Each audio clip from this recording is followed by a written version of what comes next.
First time, I felt really relaxed and peaceful coming here. As it's my first visit, I would definitely like to visit again. I've come here with my mom. I've come the second time and we really loved his prayer and dedication and the spirituality that he is bringing forth. So much congregation, so much public believe in him and he's spreading the word of God. పేరు జ్యోత్స్న, మేము గట్కేసర్ నుంచి వచ్చాము. City revival చాలా అద్భుతంగా జరిగింది. ప్రేమ గురించి దేవజనుడు ఎంతో బాగా చెప్పాడు. మేము ఎంతో స్వస్థతలు, ఇక్కడ అనేక స్వస్థతలు జరుగుతున్నాయి. అందరూ రావాల్సిన కూర్చున్నాం. దేనికి ప్రజలు ఇక్కడికి వచ్చడం చాలా ఆనందంగా ఉంది. నేను ఇది ఫస్ట్ రోజు ఇక్కడ రావడం కానీ బాగా ఆనందంగా ఉంది. ఈ సిటీ రివైవల్ వల్ల నేను దీవించబడ్డాను. అయితే ఇక్కడికి వచ్చిన దగ్గర నుంచి నేను ఎంతగానో దీవించబడ్డాను, ఆశీర్వదించబడ్డాను. ఇప్పుడు చెప్పిన వాక్యము మా హృదయంలోనికి గుచ్చుకొని పోయింది.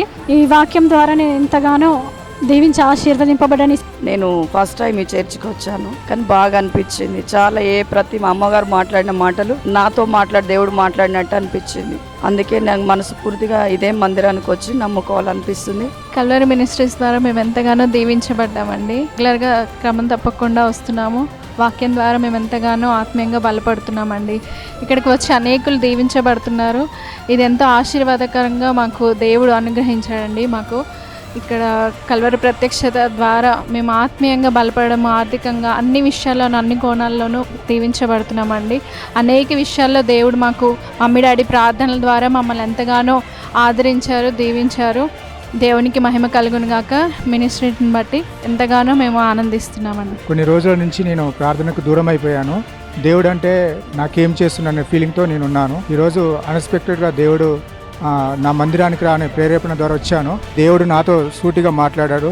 విసుగక ప్రార్థన చేయమని ఆ వాక్యం ద్వారా నా హృదయాన్ని తట్టి నేను తిరిగి మళ్ళీ దేవుని వైపు తిరిగాను. ఆత్మీయంగా మళ్ళీ బలపడు. దేవునికి స్తోత్రం కలుగును కాక. ప్రైజ్ లార్డ్ అండి. నేను ఈసీఐఎల్ నుంచి వచ్చాను. నా పేరు అశ్విని. మేము ఈ మినిస్ట్రీ ద్వారా మమ్మీ చెప్పే వాక్యం ద్వారా చాలా బ్లెస్ అవుతున్నాము. అందులో ఇవాళ చెప్పిన వాక్యము ఫరో రాజు గురించి అది ఎంతో, అంటే దేవుడు నాతోనే మాట్లాడినట్టు ఎంతో ధైర్యాన్ని ఇచ్చింది. ఈ మినిస్ట్రీ వల్ల స్పిరిచువల్గా అన్ని విషయాలలో, ఫైనాన్షియల్గా అన్ని విషయాలలో బ్లెస్ అవుతున్నాం. మమ్మీ డాడీని బట్టి దేవుడికి చాలా వందనాలు చెల్లిస్తూ దేవుడు దీవించును గాక.